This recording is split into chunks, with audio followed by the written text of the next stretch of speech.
बिस्मिल्लाहिर्रहमानिर्रहीम। अस्सलाम वालेकुम। मैं हुसाइमा। तो आज एक बड़ी यूनिक सी रेसिपी बनने वाली है। मीठे में ये हम बना रहे हैं। रमज़ान की मुनासबत से आप सहरी में ले सकते हैं, बच्चों को दें, काफ़ी एनर्जेटिक है, बुज़ुर्ग भी खा सकते हैं, जैसे मर्ज़ी आप इसको यूज़ करें। तो देखते हैं एक रेसिपी है जो किस तरह से बनती है, मैं अभी आपको बताती हूँ। ये मेरे पास थोड़ा सा आटा ले लिया है मैंने, एक रोटी का आटा। एक रोटी से थोड़ा ज़्यादा आप आटा लेंगे। उसके दरमियान में आप हैरान होंगे कि मैं एक सेब रख रही हूँ इस तरीके से। अब हम इस सेब को कवर करेंगे इस आटे की मदद से। इस तरीके से देखिए, चारों तरफ से इसको मैं कवर करती हूँ।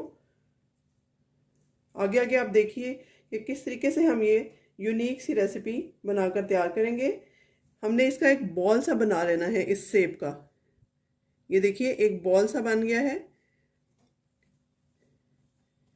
अगर आपको ये रेसिपी चाहिए तो आप पूरी वीडियो को एंड तक देखिएगा, ताकि आपका कोई पार्ट स्किप ना हो और आपकी वीडियो बहुत आपको समझ में आए और ये रेसिपी आपको पसंद आए और आप इसको ट्राई करें तो आपको मज़ा आए।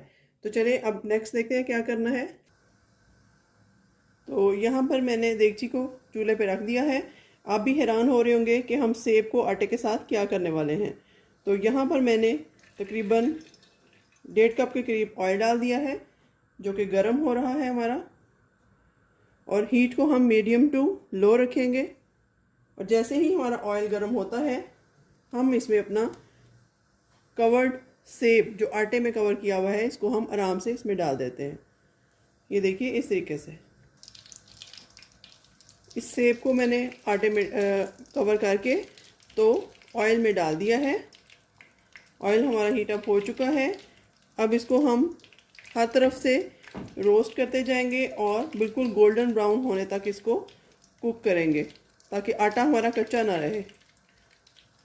इस तरह से 1 से 2 मिनट हर साइड से मैं इसको कुक करूँगी। और ख़्याल रखिएगा कि आपका सेब जो है वो बाहर नहीं आना चाहिए, उसको अंदर से ही हीट मिलनी चाहिए। तो चलिए मैं इसको रोस्ट करती हूँ 3 से 4 मिनट तक। अच्छा, आप देखिए जैसे जैसे ये रोस्ट हो रहा है, हम इसके ऊपर गरम गरम ऑयल डालते जाएंगे इस तरीके से, ताकि ऊपर वाली जगह भी इसकी कुक होती जाए इस तरीके से। ये देखिए जी, बहुत अच्छे तरीके से ये जो गरम तेल के साथ ऊपर से भी फ्राई हो रहा है और नीचे से तो हो ही रहा है। इसी तरह से सारी साइडों पे हम ऑयल डालते जाएंगे और इसको रोस्ट करते जाएंगे। इस तरीके से हर साइड इसकी चेंज करते जाएंगे और बाकी साइडों पे हम ऑयल डालते जाएंगे इस तरीके से।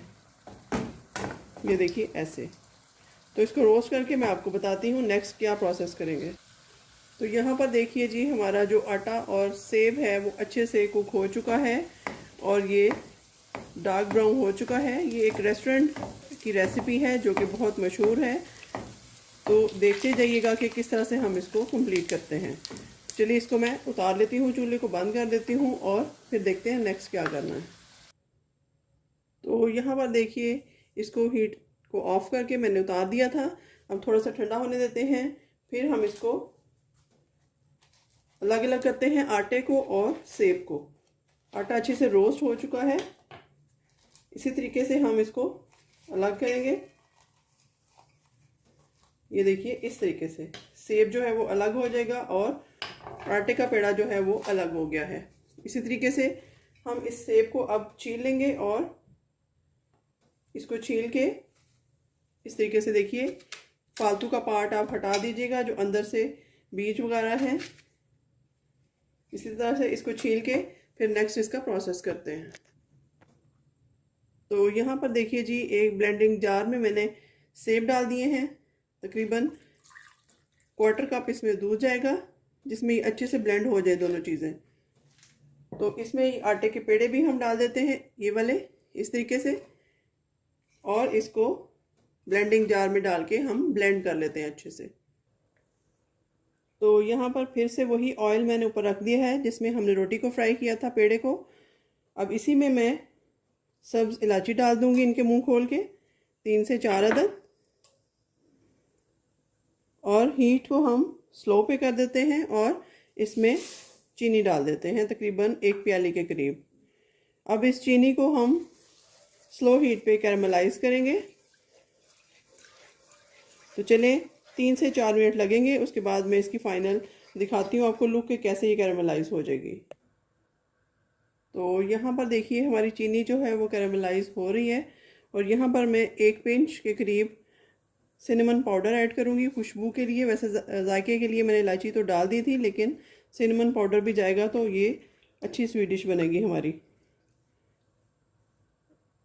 और उसके बाद मैं यहाँ 1 कप के करीब दूध डालूंगी। अब इसमें कलर आ चुका है जितना हमें चाहिए, मतलूबा बहुत ज़्यादा ब्लैक भी नहीं करेंगे इसको।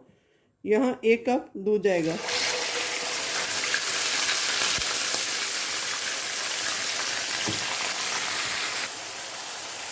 ये आपको लग रहा होगा कि ये चीनी जो है वो जमनी स्टार्ट हो गई है, लेकिन जैसे जैसे दूध पकता जाएगा चीनी इसमें मिक्स होती जाएगी। फिर से ये जो गुठलियाँ आपको नज़र आ रही हैं ये ख़त्म हो जाएंगी इसमें। तो चलिए इसको मिक्स करते हैं 3 से 4 मिनट। तब तक मैं इसको हिलाती जाऊंगी। थोड़ा सा दूध और ऐड करूंगी, आधा कप के करीब। आपने देखा कि ये आहिस्ता आहिस्ता मेल्ट हो रही है। ये कैरामलाइज जो शुगर थी जैसे जैसे दूध पकता जाएगा ये मेल्ट होती जाएगी। तो चलिए इसको मेल्ट करके मैं आपको दिखाती हूँ। यहाँ देखिए जी बिल्कुल एक जान हो चुकी है चीनी हमारी जो थी। दूध, चीनी, घी सब कुछ एक जान हो चुका है। अब इस स्टेज पे मैं इसमें थोड़ा सा मिल्क पाउडर ऐड करूँगी। एवरीडे था मेरे पास, आधी प्याली ये ऐड कर दूँगी।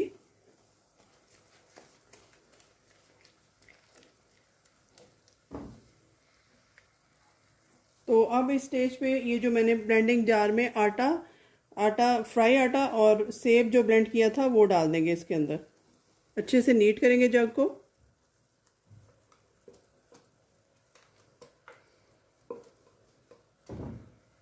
तो चलिए ये डाल दिया।